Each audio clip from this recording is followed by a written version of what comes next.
আসসালামু আলাইকুম, সবাইকে ঈদের অগ্রিম শুভেচ্ছা জানাচ্ছি। ঈদ মোবারক। ঈদের দিনে এইরকম একটা শাহী রোস্ট থাকলে কিন্তু আর কোনো কিছুর প্রয়োজন হয় না। সাদা পোলাওয়ের সাথে এর কিন্তু অনেক সুন্দর একটা কম্বিনেশন।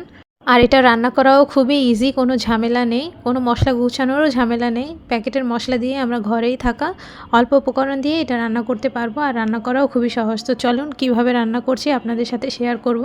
তো আমি এখানে একটা মুরগি নিয়ে নিয়েছি। আমি দেশি মুরগি দিয়ে এটা রান্না করব। আপনারা চাইলে কক মুরগি পাকিস্তানি সেটা বা ফার্মের মুরগি দিয়েও রান্না করতে পারেন।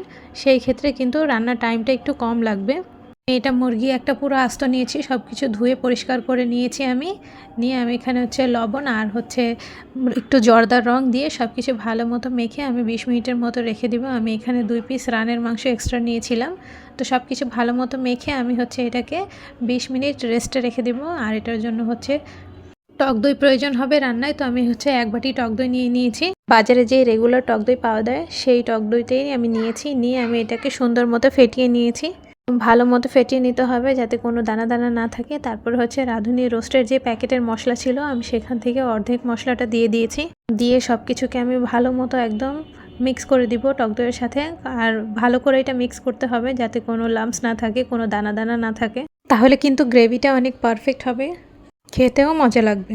আর এখানে আমি রোস্টের অর্ধেক মশলাটা ব্যবহার করেছি, কারণ একটা মুরগির জন্য অর্ধেক দিলেই যথেষ্ট। পুরোটা দিলে স্বাদটা একদম কেমন জানি হয়ে যায়। দই ফেটিয়ে রেখে দিয়েছি। এখন আমি বেরেস্তা করে নিব। তো একটা কড়াইয়ের মধ্যে আমি অনেক পরিমাণে একটু তেল দিয়েছি, বেশি পরিমাণেই দিতে হবে। দিয়ে আমি অনেকগুলো পেঁয়াজ আমি বেরেস্তা করে নিব। আর বেরেস্তাটা একটু সময় নিয়ে ভালো মতো করতে হবে। একটু কিছুক্ষণ পরপরই এটা নেড়ে দিতে হবে, তা না হলে কিন্তু পেঁয়াজটা পুড়ে যাবে আর বেরেস্তাটা কিন্তু ভালো হবে না, ক্রিস্পি হবে না। তো এই যে আমি সময় নিয়ে একদম সুন্দর করে বেরেস্তাটা করে নিচ্ছি। দেখেন লাল লাল হয়ে আসতেছে। কিছুক্ষণ পর নাড়া দিলে পেঁয়াজটা পুড়ে যায় না। তো আমার বেরেস্তা হয়ে গিয়েছে একদম সুন্দর মতো ভাজা। তো আমি এটাকে তেল থেকে উঠিয়ে নিচ্ছি। আমরা রান্নায় পরবর্তীতে ব্যবহার করব কয়েকটা ধাপে তো দেখেন আমার বেরেস্তাটা কিন্তু অনেক সুন্দর মতো ভাজা হয়ে গিয়েছে। চলেন এখন পরবর্তী স্টেপে চলে যাই। আমি যেই চিকেনটা ম্যারিনেট করে রেখেছিলাম লবণ আর একটু জর্দার রং দিয়ে, তো সেটা আমি তেলের মধ্যে ভেজে নিব।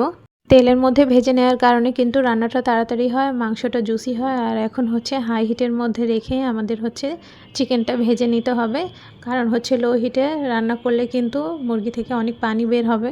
এটাই ভাজাটা ভালো হবে না। আর হাই হিটে ভাজলে এর বডিতে সুন্দর কালার চলে আসবে আর তাড়াতাড়ি ভাজাটাও হয়ে যাবে। তো আমার চিকেনটা ভাজা হয়ে গিয়েছে। আমি এগুলো তুলে রেখে দিচ্ছি। চিকেন ম্যারিনেটের সময় জর্দার রং দিলে চিকেনের সুন্দর একটা কালার আসে, দেখতে অনেক ভালো লাগে। তো এখন আমি রান্নায় চলে যাই। তো ওই একই তেলের মধ্যে আমি 1 কাপের মতো পেঁয়াজ দিয়ে দিয়েছি। পেঁয়াজ দিয়ে কিছুক্ষণ একটু নাড়াচাড়া করে নিব। তারপর এখন আমি এখানে কিছু গরম মশলা দিয়ে দিব। এখানে আমি আস্ত মশলা দিব, লবঙ্গ, এলাচ, দারচিনি, তেজপাতা এগুলো দিয়ে আমি এটাকে কিছুক্ষণ ভালো মতো ভেজে নিব। আপনারা বলবেন যে প্যাকেট মশলা দিয়ে যেহেতু রোস্ট রান্না করছি তাহলে এই আস্ত মশলার কি প্রয়োজন। রান্নায় এই আস্ত মশলা দিলে কিন্তু ঘ্রাণটা অনেক ভালো আসে। এখন আমি এখানে দিয়ে দেব 1 টেবিল চামচ রসুন বাটা, তারপর 1 টেবিল চামচ আদা বাটা দিয়ে আমি এটাকে তেলে কিছুক্ষণ ভালো মতো ভেজে নেব। তেলে ভেজে নেওয়ার কারণে কিন্তু মশলাটার যে কাঁচা গন্ধ এটা থাকবে না, সুন্দর মতো ভাজা হয়ে যাবে। তো আমার দেখেন মশলাটা সুন্দর মতো ভাজা হয়ে গিয়েছে। তো তারপর এখন আমি এখানে দিয়ে দিব পেঁয়াজ বাটা। আমি আধা বাটির মতো এখানে পেঁয়াজ বাটা নিয়েছি। তো সেটা দিয়ে আমি এটাকে আরও কিছুক্ষণ তেলে ভালো মতো ভেজে নিব। তো এটা ভালো মতো ভেজে নেওয়ার কারণে কিন্তু পেঁয়াজের যে একটা কাঁচা গন্ধ থাকে সেটাও থাকবে না, আর খেতে কিন্তু মজা লাগবে। আর গ্রেভিটা কিন্তু অনেক সুন্দর একদম মাখা মাখা হবে। আমি এটাকে ভালো মতো নেড়েচেড়ে মশলাটাকে সুন্দর মতো কষিয়ে নিচ্ছি। আর এটা একটু সময় নিয়ে করতে হবে। রান্নাটা কিন্তু ধৈর্যের কাজ, ধৈর্য নিয়ে রান্না করলে কিন্তু খাবার খেতে কিন্তু অনেক মজা হয়।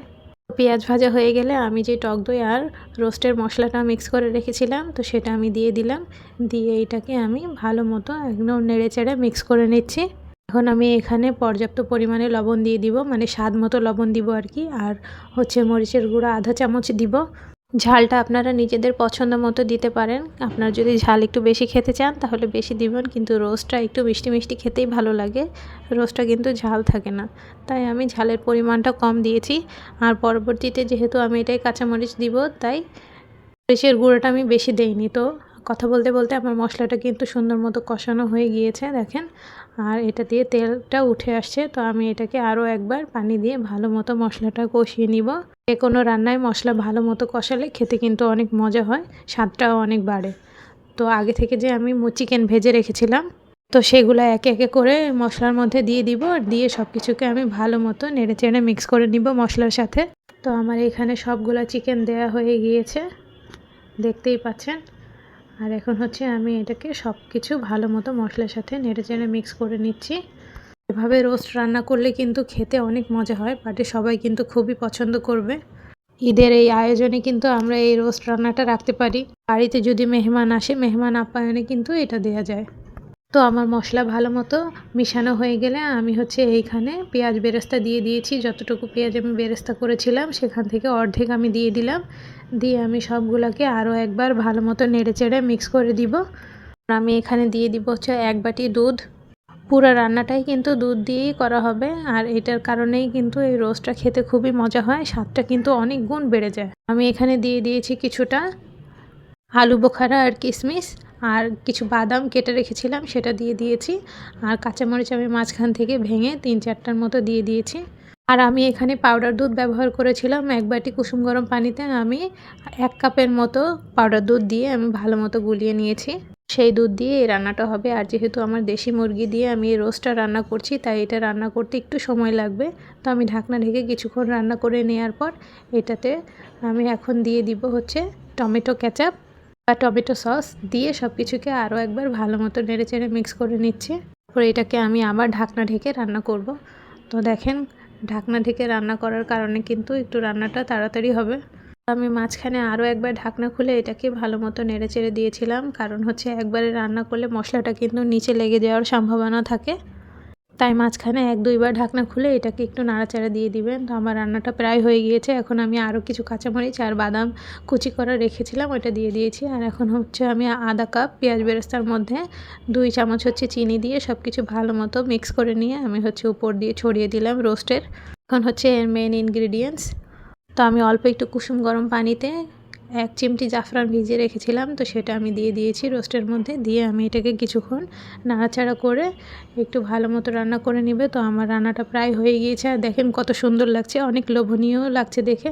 আর খেতে কিন্তু খুবই মজা হয়েছিল। আপনারা কিন্তু এই ঈদে অবশ্যই এটা ট্রাই করবেন, আমাকে জানাবেন কেমন হয়েছে। তো নামিয়ে নেওয়ার আগে আমি এখানে হচ্ছে 2 টেবিল চামচের মতো ঘি দিয়ে দিয়েছি। ঘি দিয়ে আমি এটাকে সুন্দর মতো আরও একবার ভালো মতো নেড়ে চেড়ে মিক্স করে দিব। ঘি দেওয়ার কারণে এটা কিন্তু অনেক সুন্দর একটা ঘ্রাণ আসছিল। বা মেহমানের আপ্যায়নে কিন্তু আপনারা এই রোস্ট রান্নাটা রাখতে পারেন। আপনারা কিন্তু অবশ্যই এটা একবার ট্রাই করবেন আর আমাকে জানাবেন কেমন হয়েছে। আজকের জন্য এখানেই বিদায় নিচ্ছি। আল্লাহ হাফেজ।